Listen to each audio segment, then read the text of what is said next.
Բարև ընկերներ, այսօր ցանկանում եմ խոսել ընտրություններում կիրառված տեխնոլոգիաների մասին։ Վստահեցնում եմ, որ դա շատ կարևոր դեր ունի եւ կհասկանաք, որ այդ ամենը նպաստեց այն պատկերին, որը այժմ ունենք։ Շնորհակալ եմ աջակցության եւ վստահության համար։ Ինչու հաղթեց կամ ամենաշատ քվեն ստացավ Նիկոլ Փաշինյանի ուժը, իմ սուբյեկտիվ կարծիքով։ Ամբողջ քարոզարշավի ժամանակ եւ մինչ դա Նիկոլ Փաշինյանը եւ իր թիմակիցները փորձում էին վախի մթնոլորտ ստեղծել, որ երկրում հաղթելու են նախկին բարքերը եւ այսպես ասած հեղափոխության արդյունքը կորելու է։ Հիմա հերթով քաղաքացիական պայմանագիր կուսակցությունը կիրառել է վախի եւ անվտանգության օրակարգի տեխնոլոգիա Fear Appeal, որը ամենատարածված քաղաքական տեխնոլոգիաներից է։ Ելնելու է պատերազմ սեպտեմբերին ու աղետաբեր պատերազմ։ Եթե քաղաքացիական պայմանագիր կուսակցությունը սահմանադրական մեծամասնություն չեմ ասում ընտրություններում հաղթի։ Ոնց ուզում եք ինձ ասում եք 18 տվին գայր ասեի, հիմա ասում եմ շատ ուղիղ ասությունից հիմա այս մտնոլորտը նաև ասում եմ հանդարտ, որովհետև գիտեմ, որ դա իրողություն է։ Մենք ժողովուրդը ստանալու է սահմանադրական մեծամասնություն։ Մի բան էլ ավելացնեմ, որ երևի փոխանցեմ ում ուզում եք փոխանցեմ, բայց ինչի պատերազմ կլինի, որ եթե քաղաքացիական պայմանագիրը չստանա մեծամասնություն, ոչ թե որովհետև քաղաքացիական պայմանագրից գոյությունից է կախված պատերազմ լինել չլինելը բառի ուղիղ իմաստով, այլ եթե քաղաքացիական պայմանագրի առաջարկած ուղին չընտրի Հայաստանը, այլ ընտրի օլիգարխների առաջարկած ուղին, այդ ուղին է տանելու դեպի պատերազմ։ Հոգեբանական մեխանիզմը հետևյալն է. մարդիկ կորուստներից ավելի շատ են վախենում, քան նույն չափի ձեռքբերումից ուրախանում, կորուստից խուսափման էֆեկտ։ Քարոզչությունը շեշտում է այն ռիսկերը, որոնք կարող են առաջանալ, եթե ընտրվի սխալ տարբերակը։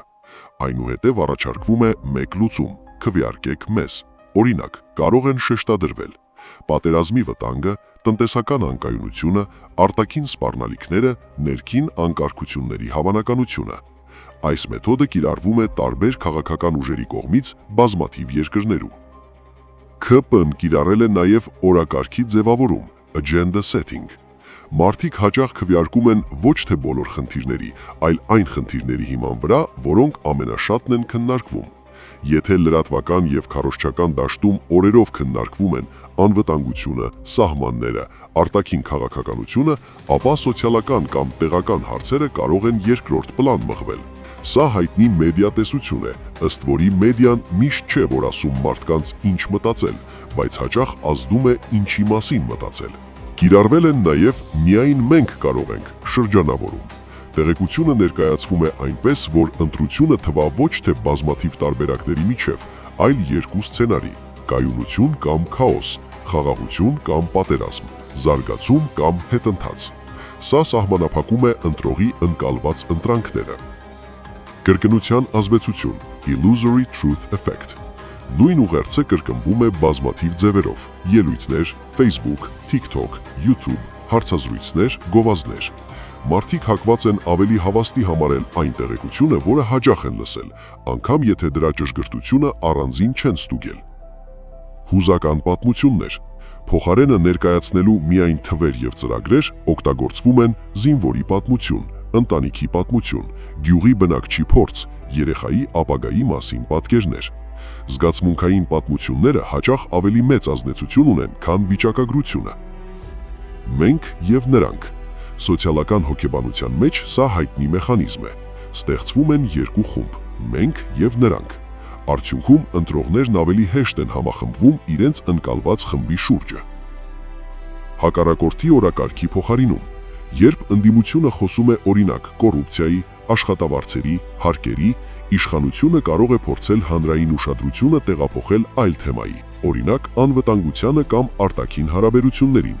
Այդպես քաղաքական դիսկուրսի կենտրոնը փոխվում է։ Անխուսափելի հաղթանակի տպավորություն, bandwagon effect։ Երբ ընտրողը լսում է, որ բոլորը մեզ են աջակցում կամ հաղթանակն արդեն որոշված է, որոշ մարդիկ հակված են միանալ այն կողմին, որը ընկալվում է որպես հաղթող։ Սա նույնպես լայնորեն ուսումնասիրված հոգեբանական երևույթ է։ Սոցիալական ապացույց։ Օգտագործվում են մեծ հանրահավաքներ, հայտնի մարդկանց աջակցությունը, բազմաթիվ կամավորների ցուցադրումը, ակտիվ մեկնաբանություններ սոցիալական ցանցերում։ մարդիկ հաճախ իրենց որոշումները համեմատում են ուրիշների վարքով։ Տեղեկատվական գերծանրաբեռնվածություն, երբ հանրային դաշտում շատ մեծ քանակությամբ նորություններ, հայտարարություններ եւ հակադարձումներ են շրջանառվում, ընտրողի համար դժվարանում է առանձնացնել ամենակարևոր տեղեկությունը։ Այդ պայմաններում մարդիկ հաճախ ապավինում են ավելի պարզ ուղերձների կամ արդեն ձևավորված տպավորություններին։ Այս ամենի ֆոնին որևէ նմանություն տեսնում եք մեր երկրում տեղի ունեցած պրոցեսների հետ։ Ընկերներ, ինչու եմ սրա մասին խոսում, բացատրեմ։ Նախ սա նրա մասին է, որ իրականում ինչ խոսացվել է ընտրարշավին, դա միայն կոնկրետ խոսակցության բնույթ է կրել, մեզ համոզելու եւ քվե գողանալու կեղտոտ մեխանիզմ։ Այսինքն, եթե մենք նստենք եւ սպասենք, որ իրական փոփոխություններ են լինելու, ապա որևէ գործողություն չի լինի։ Հետևաբար, չենք շեղվում հայտարարված օրակարգից եւ գնում ենք դեպի իրական հեղափոխություն, առանց հակաօրինական գործողությունների։ Միայն ժողովրդի իրական իշխանության դեպքում է հնարավոր լուծվեն բոլոր խնդիրները, քանի որ միակ տարբերակը դա է, որ երկրում լինի համերաշխություն։ Այսօր այսքանը, կհանդիպենք, հարգանքներս, ձեր Հայը։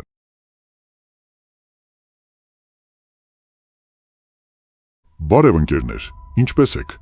Մինչ մեր ընդդիմությունը իրականացնում է վերահաշվարկ, մենք մոռանում ենք, թե ինչ ծրագիր է առաջ բերել իշխող ուժը։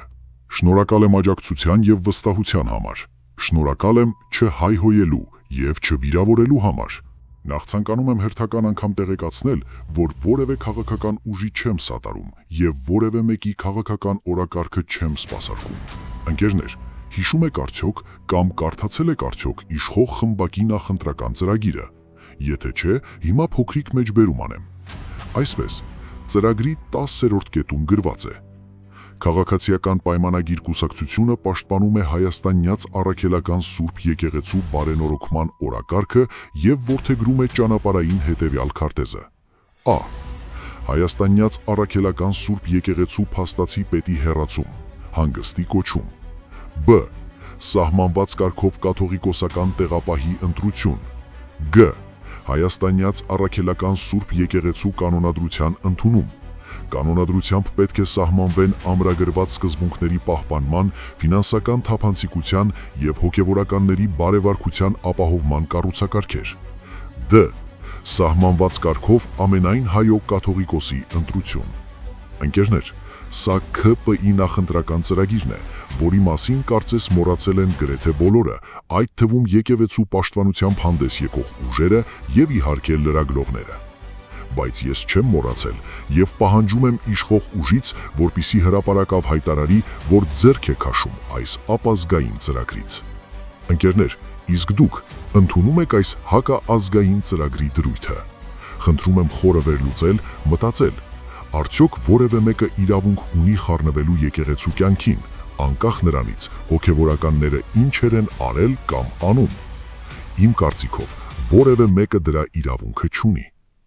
Եկեղեցու դեմ գրոհին կարծում եմ դեռ որոշ ժամանակ կա, սակայն պետք է նախապես պատրաստ լինել։ Ընկերներ, այսօր ցանկանում եմ խոսել նաև ոստիկանության գվարդիայում տեղի ունեցող որոշ երևույթների մասին։ Այսպես, տեղեկություն եմ ստացել, որ ոստիկանության գվարդիայի ծառայողների մի մասը չեն ստացել ամառային համազգեստները, այսինքն ծառայողների զգալի հատվածը դեռևս ձմեռային հանդերձանքով են ծառայում։ Ընկերներ, բազմիցս եմ խոսել այս կառույցում տեղի ունեցող երևույթների մասին, սակայն ինչպես տեսնում ենք, մեր երկրի ոչ լեգիտիմ ղեկավարների մտքով անգամ չի անցնում կարգավորել խնդիրները։ Դիմում եմ ներքին գործերի նախարար Արփինե Սարգսյանին։ Տիկին նախարար, բարև ձեզ, ինչպե՞ս եք։ Եթե լավ եք, ապա ասեմ, որ գվարդիայի ծառայողների զգալի հատվածը այդքան էլ լավ չեն, շոքում են ձմեռային հանդերձանքով։ Միգուցե մի քիչ ձեր կողքերը նայեք, տեսնեք ինչ խայտառակ իրավիճակ է։ Ընկերիներ, հասկանում եմ, որ դեռ դատարկության զգացողություն կա շատերի մոտ, բայց մենք միասին մեր քաղաքական օրակարգն ենք թելադրելու բոլորին։ Չկասկածեք, ունենալու ենք իրական հեղափոխություն։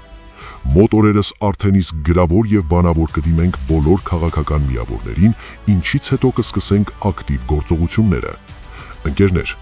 ամռան այս ամիսներին ցանկանում եմ խոսել նաև ձեզ հուզող կենցաղային խնդիրներից։ Եթե կլինեն նման խնդիրներ, կարող եք դիմել, գաղտնիությունը երաշխավորում եմ։ Եվ վերջում, Բոլոր նրանք, ովքեր կփորձեն ինձ կապել Նիկոլի կամ մյուսների հետ, ապա զգուշացնեմ, որ ձեր հարթաշուրթ ուղեղներին այդքանն է հասու։ Կհանդիպենք։ Հարգանքներս, ձեր հայը։